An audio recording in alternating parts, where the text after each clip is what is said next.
MP board के कक्षा 9वीं के विद्यार्थियों, देखिए जिस घड़ी का आप बेसब्री से इंतजार कर रहे थे, इस वीडियो में सुबह के पेपर में आने वाले बेसिक मैथ के मैं आपको क्वेश्चन बताने वाली हूँ फुल सॉल्यूशन के साथ में। वास्तव में आप चाहते हैं अच्छे नंबर स्कोर करना, तो देखिए इस वीडियो को आप परीक्षा हॉल में जाने से पहले एक बार ज़रूर देख के जाइएगा, ठीक है। तो चलिए देरी किस बात की, वीडियो को हम शुरू करते हैं और जल्दी से सारे प्रश्नों को कंप्लीट कर लेते हैं। तो देखिए पहला प्रश्न है कि निम्नलिखित में बहुपद है, तो निम्नलिखित में से बहुपद आपका कौन सा बनेगा, तो इसका आंसर है आपका x² + 3x। नंबर 2, मूल बिंदु के निर्देशांक है, तो मूल बिंदु के जो निर्देशांक बनेंगे वो बनेंगे आपके 0 और 0। नंबर 3, निम्नलिखित में से कौन सी अपरिमेय संख्या है, तो इनमें से अपरिमेय संख्या कौन सी है, तो इसका आंसर है आपका 12, ठीक है। चौथा प्रश्न है कि समीकरण x - 2 y = 4 का हल है, तो इसका हल होगा 4 और 0। पांचवा है दो चरों वाला रैखिक समीकरण, तो दो चरों वाला रैखिक समीकरण ax + b y + c = 0। Number 6, बहुपद 4x² + 5x + 7 की घात है, तो इसमें घात होगी आपकी 2, ठीक है।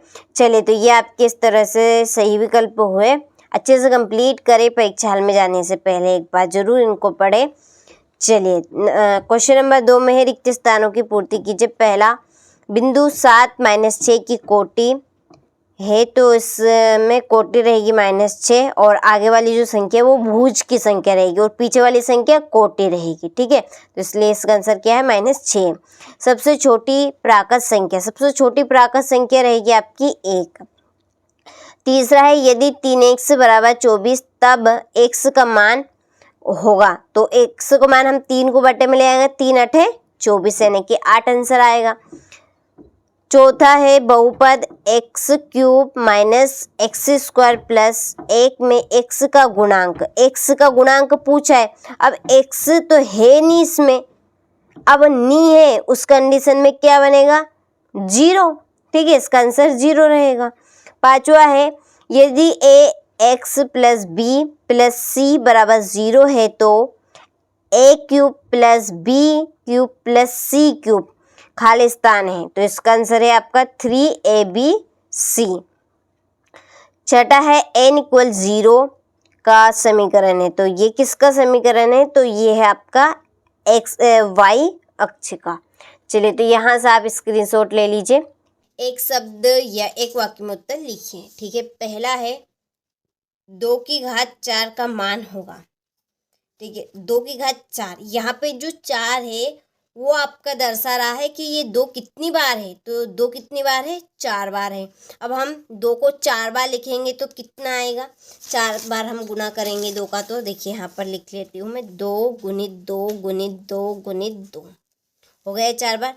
देखिए 2 दूने 4, 4 दूने 8, 2 दूने 4, 4 × 4 दूने 8, 8 × 8 दूने 16, तो इसका मान क्या होगा आपका 16, ठीक है।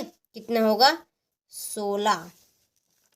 चलिए दूसरा है 0.75 गुणित 3 का मान। अब इसका गुणा हम इस तरह से करेंगे, ये देखिए हाल फिलहाल आप इस दशमलव को भूल जाइए, डायरेक्टली गुणा करिए। तो गुणा करेंगे 3 × 5 = 15, हासिल एक आ गया आपका, 3 × 7 = 21, 21 ने 1 = 22, ठीक है, 22 की 2। अब 3 का गुणा हम 0 में करेंगे तो 0 और 0 में हम 2 जोड़ेंगे तो 2।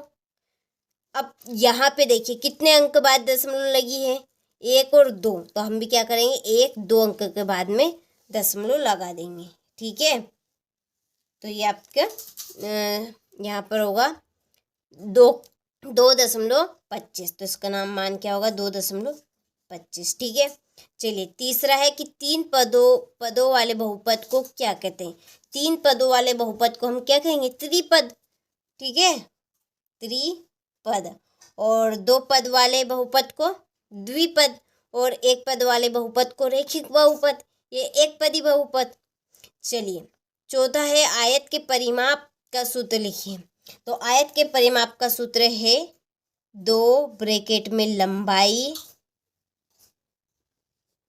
लंबाई प्लस चौड़ाई, लंबाई प्लस चौड़ाई। चलिए इसके बाद में है 5वां प्रश्न, बहुपद 5x minus 4x square plus 3 का मान x इक्वल 2 पर होगा, 2 पर होगा। देखिए यहाँ पे हमें x का मान दिया है, जहाँ x का मान है वहाँ पे हम क्या रखेंगे, 2 रखेंगे। चलिए इस सवाल को हम हल करते हैं। तो ये आपका डायरेक्टली मैं यहाँ पे लिख देती हूँ। देखिए 5 गुणित x की जगह 2 माइनस 4, 1 गुणित यहाँ करेंगे, x का मान कितना दिया है 2, तो 2 की घात 2 हो जाएगा प्लस 3। ठीक है, तो 5 दूने 10 माइनस 4, 4 ने 4 8, 8 ने 8, 4 चुके 16 हो जाएगा आपका ये, और प्लस 3। ठीक है, तो यहाँ पर हम 16 में से 10 घटाएंगे तो माइनस 16 प्लस का 3, तो 16 में 6 बचेगा, ये आपका 6। ठीक है, तो 6 में से 3 जाएगा तो माइनस का 3, तो इसका आंसर क्या होगा, -3। ठीक है, चलिए छठा है, आयत का प्रत्येक कोण कितने अंश का होता है। तो आयत के प्रत्येक कोण का अंश होगा आपका 90 डिग्री। कितना, 90 डिग्री। ठीक है, चलिए इसके बाद में क्वेश्चन नंबर 4, सही जोड़ी बनाइए। पहली है -5 गुणित -4, गुणा कर लीजिए 20। ठीक है, इसका आंसर क्या होगा, 20 होगा, क्योंकि माइनस माइनस कैंसिल। दूसरा है -6 प्लस 21, तो 21 में से 6 घटा लीजिए, कितना बचेगा, 15। ठीक है, कितने बचेंगे, 15। तीसरी है 3/4 गुणित 8, 4 दूने 8। ठीक है, यहाँ पे कितना होगा, 2, तो 2 तिया 6, तो इसका आंसर ये। वर्ग का परिमाप 4 गुणित भुजा, ये आपकी चौथी।